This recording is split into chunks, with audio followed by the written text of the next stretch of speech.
He is transmitting back and forth between Trump and Putin, and frankly, not doing a very good job of it. I mean, he has bungled some of the transmissions, but nonetheless, Witkoff is the mouth, and he goes back and forth. He's the transmitter between Trump and Putin, and Trump is the one deciding, not Witkoff. How much longer do you think he needs to drag this out before Donald Trump does lose interest or lose patience in a way that will be effective? I think he will lose patience before he loses interest. I do think, as I said before, I think Trump's committed. I think for whatever reason, I don't think it's a big matter of principle or of international relations or international security structure. No, I don't think it's any of that. But for whatever reason, Trump is committed. I am convinced. He wants to end this war. He said it over and over, to end this war. So I think he will not lose interest. He may. I think he will lose patience, and that's what I say. I think he is going to figure out that Putin is tapping him along, is stringing him along, is playing him, frankly, for a fool. And Trump doesn't want that. So how do you explain this article in the Wall Street Journal this week, which the title is "Make Money, Not War," reporting that the meeting between the US and Russia, which led to that 28-point plan, was a business-first approach, exploring US-Russia ventures. What impact does that actually have, that transactional diplomacy, if you think that is the case? I don't think it's the case. I don't think it's business first. I think it's business after. I think it's business after there's an agreement, after there's a ceasefire, after there is an agreement that Ukraine will be a sovereign, democratic, prosperous, secure state. After that, and indeed, if President Trump can get that, a sovereign, democratic, independent state with security and prosperous, if Trump can get that, then he deserves the prize that he's after. But it's only after that.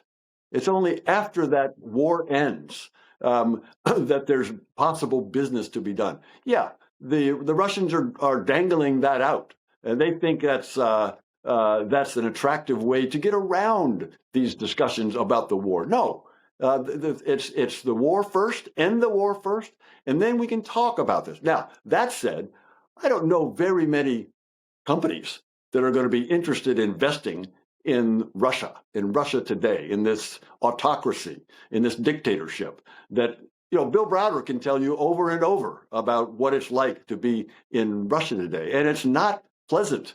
So I wouldn't invest there. But nonetheless, if they want to talk about that, fine, after they finish the war. So your assessment is that the Russians are dangling the carrot, but the Americans are having none of it. There are some Americans who are having it.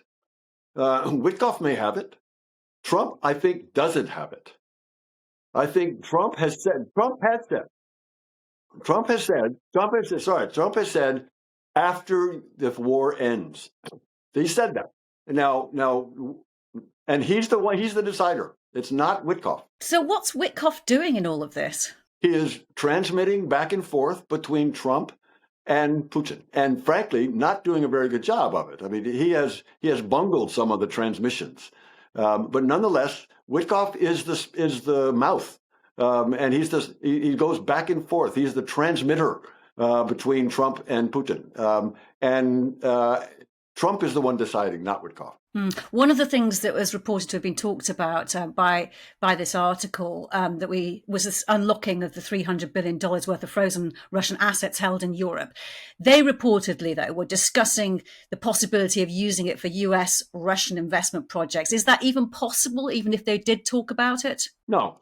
And also, Kate, this points up something that you said earlier, which is the right thing to point out, which is this 28-point plan, which talks about the use of the $300 billion and a bunch of other crazy things. The 28-point plan was drafted in the Kremlin, given to Witkoff, maybe some modifications, and then leaked by the Kremlin. So the 28-point plan that you've read, that I've read, that's been dissected around the world and horrified people around the world because it's so bad, it's so pro-Russian, it's so much a Russian wish list that it has been discarded. It's not on the table, at least not for us. It may be on the table for Putin. He may like it still, but it's not on the table for us. Okay, I said earlier we're talking on Thursday, and this is going to go out on the Friday. Almost impossible to say. What do you think is going to happen in the next 24, 48 hours? Where do you think we'll be in a week's time with all of this? Steve Witkoff will come back, has come back from Moscow. Will have briefed Secretary Rubio, National Security Advisor Rubio, and President Trump, and will have also met with Rustem Umerov, the Ukrainian negotiator for President Zelensky. And the Ukrainians have indicated that with some final fixes, they're on board with this 19-point plan. The Europeans apparently are on board with this 19-point plan. The Americans are on board with this 19-point plan. Who's not on board is Vladimir Putin. And Trump will have the choice how to end this war. And the way to end this war, Mr. President, is to put the pressure on Putin. So you think he's really going to do it this time? That's my recommendation. For what it's worth. That is very little. But I believe it is also clear to Marco Rubio, and I believe it'll be clear to President Trump that he is facing Putin, who's not serious about ending this war, and Trump wants to end this war. That's going to be his choice. I'm not going to predict, Kate. I would love to be able to tell you. I know what President Trump. No, I'm not going to tell you that. But that's the direction he has to go in. I so hope you're right. On the money matters, Putin is visiting the Indian Prime Minister, and it's the first time since 2022. How badly does he need India to restore those Russian oil imports that were slashed after Trump slapped whopping tariffs and a penalty charge on India? He needs it badly. And I hope Modi will not give it to him.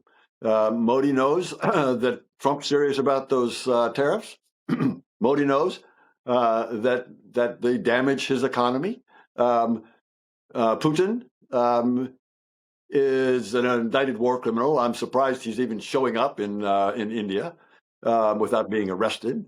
But no, I think the Indians recognize the importance of their continuing to cut back on Russian oil. I just want to turn to situations where you are in Kyiv. Zelensky's government has been rocked recently by this corruption scandal in the energy sector affecting figures very close to him. Sensing that weakness has been given as a reason why Putin sees this opportunity to try and push his maximalist aims right now. What is the feeling in Kyiv? Is Zelensky's government safe now? President Zelensky understands that he needs to deal with this corruption problem. He campaigned. You mentioned when you introduced me that I got here in 2019. That was right when he was elected. I observed his election campaign. I heard him debate President Poroshenko right here in Kyiv, in the Olympic Stadium, right out this window.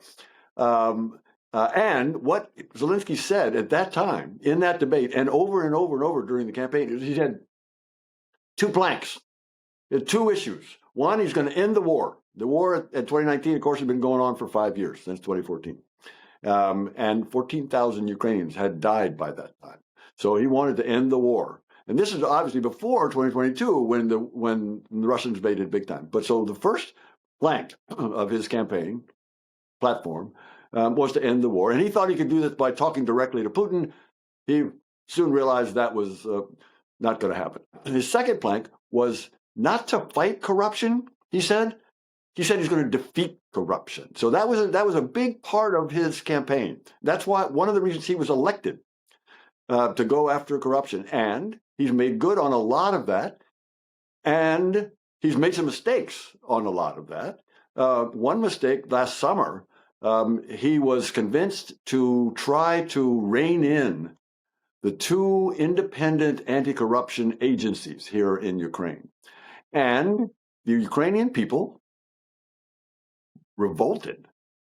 They went to the streets again. They were so angry that the possibility of these two anti-corruption agencies would be put underneath a political appointee and not be independent.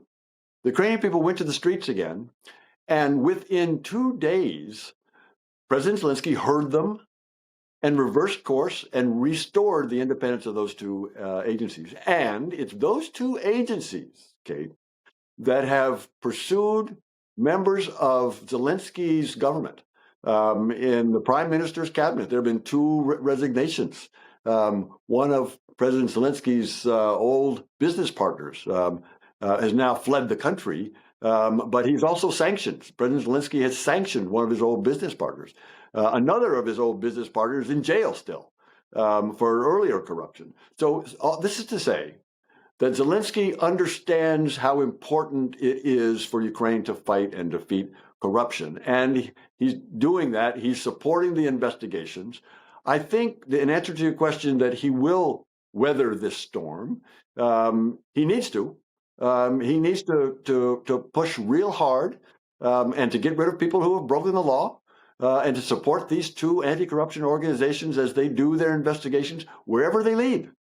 That's what he needs to do. You've been watching Frontline for Times Radio with me, Kate Chabot. If you'd like to be the first to get exclusive content, you can sign up for membership with the link below. You can also listen to Times Radio for the latest news or read it on thetimes.com.